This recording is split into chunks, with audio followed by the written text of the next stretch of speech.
আব্দুল মিয়া পেশায় একজন সবজি বিক্রেতা। অনেকদিন ধরে তিনি একই জায়গায় তার দোকান নিয়ে বসেন বলে বেশ কিছু বাধা কাস্টমার হয়ে গেছে তার। যেমন হাফিজ সাহেব প্রতিদিনই আব্দুল মিয়ার সবজি স্টল থেকে বাজার করে। হাফিজ মিয়া যখনই আসে 500-700 টাকার বাজার করে নিয়ে যায়, কিন্তু টাকা দেওয়ার সময় বলে পরে নিও আব্দুল মিয়া। সেদিনও হাফিজ সাহেব প্রায় 1000 টাকার বাজার করে বলে, কত হইছে লিখা রাখো তো, আমি আগামী সপ্তাহে দিয়া যাব। আব্দুল মিয়া তখন হাফিজ সাহেবকে বলে, স্যার বাজারে তরকারির দাম বাড়ছে, বাকিতে দিলে আমার লস হয়ে যায়। হাফিজ সাহেব তখন আব্দুলের কথায় তার স্ত্রীর সামনে বেশ অপমানিত বোধ করে, তাই তিনি একদম রেগে গিয়ে বললেন, আরে তোমাকে কি কখনো টাকা দেই নাই নাকি? এমন ভাব করতেছো মনে হয় যে আমার কাছে হাজার হাজার টাকা পাবা। নাও তোমার বাজার রাইখা দাও, আমি অন্য জায়গা থেকেই বাজার করব। আব্দুল মিয়া তখন তড়িঘড়ি করে হাফিজ সাহেবের কাছে বিনয়ের সাথে বলে, স্যার আমি কি আপনার বাজার নিতে নিষেধ করছি? আপনার যখন চালাকে নিয়ে যাইবেন, টাকা পরে দিলেও হইব স্যার। আচ্ছা ঠিক আছে, কত হয়েছে লিখে রাখো, এখন পরে এসে দিয়ে যাব। এই কথা বলেই হাফিজ সাহেব বাজার নিয়ে সেখান থেকে চলে যায়। রাস্তা দিয়ে যাওয়ার সময় হাফিজ সাহেবের স্ত্রী তাকে প্রশ্ন করল, আচ্ছা টাকাটা দিয়ে দিলে কি হতো বলতো? এইটা তো তার হকের টাকা। আরে ধুর, তুমি এসব বুঝবা না, ওরা এমনি অনেক টাকা লাভ করে, তাই ওরা এই টাকাটা আরো কিছুদিন ঘুরে দেয়, তা না হইলে ওদের শিক্ষা হইব না। তখন হাফিজ সাহেবের স্ত্রী বলে, তোমরাও তো ব্যবসায়ী, তুমি কি লাভ করো না?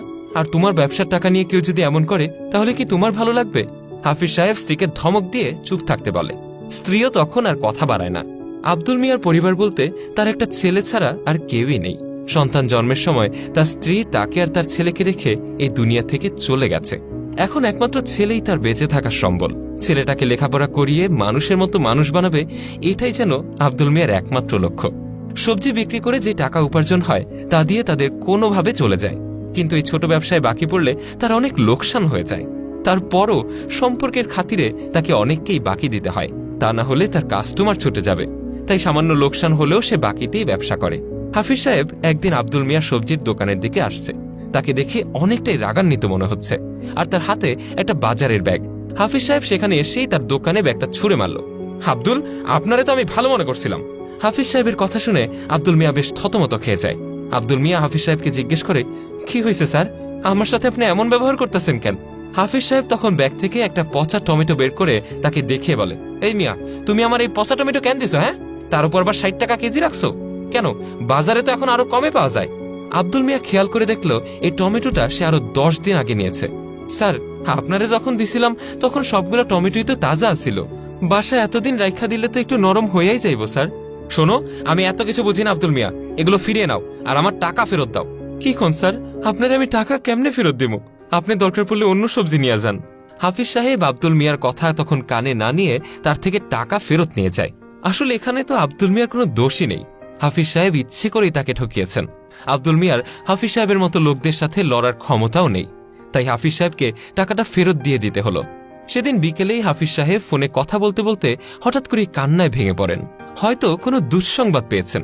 হাফিজ সাহেবের স্ত্রী তখন তার কাছে গিয়ে তাকে শান্ত করতে চাইলেন, কিন্তু হাফিজ সাহেব যেন একদম পাগলের মতো করছেন। হাফিজ সাহেব তার স্ত্রীকে বলল, তার এক ব্যবসায়ী বন্ধু নাকি তার 10 লাখ টাকা মেরে দিয়েছে, তার ব্যবসাটা এখন ধ্বংস হয়ে যাবে। এই মুহূর্তে কিভাবে সে এত টাকার লোকসান সামাল দেবে সে চিন্তায় তার মাথাই কাজ করছে না। তার বন্ধুকে তার অন্ধের মতো বিশ্বাস করা একদমই ঠিক হয়নি। হাফিজ সাহেবের কথা শুনে তার স্ত্রী তখন বিনয়ের সাথে বলে, দেখো, এটা হয়তো তোমার কর্মেরই ফল।